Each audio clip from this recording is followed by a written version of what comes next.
Лична история, групова работа и слепоглухота. Този случай от практиката представя разказа на Ирина на 25 години от град Пловдив. Представител на Асоциация Мария Кюри се срещна с Ирина, за да й зададе няколко въпроса, свързани с нейния опит като човек с увреждане. По време на разговора тя сподели интересни случки и факти от своя опит и ни помоли да ги разкажем на читателите на уеб ресурса Q4S. Ирина има комбинираното увреждане сляпо-глухота. Тя има намалено зрение, но с помощта на очила може да се придвижва и обслужва сама. На дясното си ухо има пълна загуба на слуха. Поставя слуховия си апарат на лявото и по този начин чува, ако се говори с нея на разстояние не повече от 1 метър. Ето защо работата в група по време на обучението й винаги е предизвикателство. Ирина е завършила средното си образование в специално училище за лица с увреждания. Няма висше образование, но през годините е посещавала различни курсове за професионално обучение.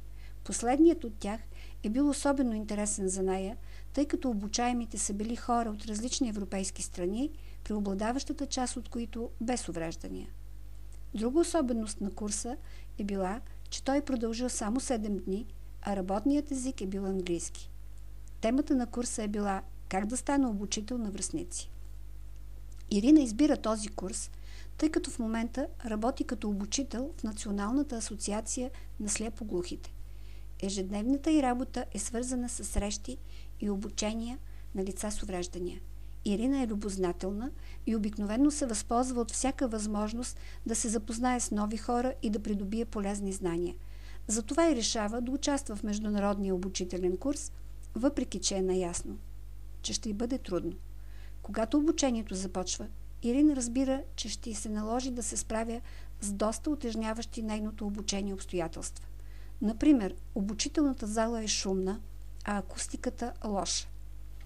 Лекторите са различни за всяка обучителна сесия, а през повечето време се разиграват ролеви игри.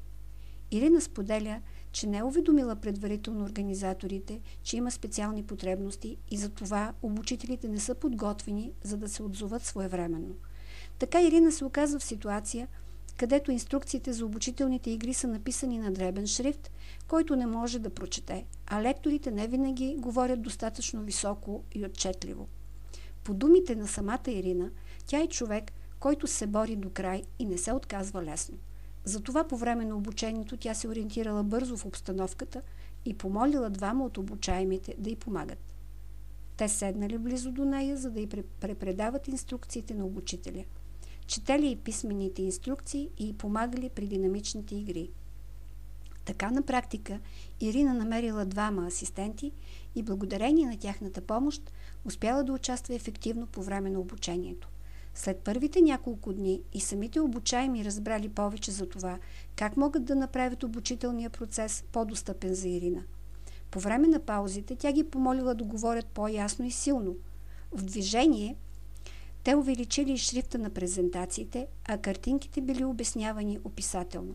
Също така, водещите на обучението периодично изключвали климатика, за да не влияе звукът от него на слуховия апарат на Ирина. И така, с всеки изминат ден стиловете на работа се напасвали и за Ирина ставало все по-лесно. Сега тя казва, че обучението е било много полезно, а тя се е чувствала приобщена и приета, но наред с това си дава сметка, че е можела да си спести много трудности, ако предварително е била споделяла от какви адаптации се нуждае. По думите на Ирина е важно учащият с увреждане да проведе открит разговор с организаторите на обучението, за да са наясно те с ситуацията и да имат технологично време да направят необходимите промени. Всичко това е още по-необходимо, когато става дума за интензивни курсове за професионално обучение, когато времетраенето е кратко, а лекторите различни.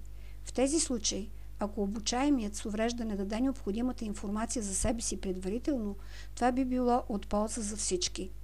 По думите на Ирина, това е много важен урок, научен след обучението.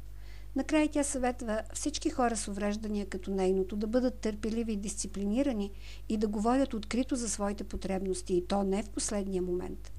В момента Ирина продължава да работи като обучител на хора с увреждания и има желание за включване в нови обучения.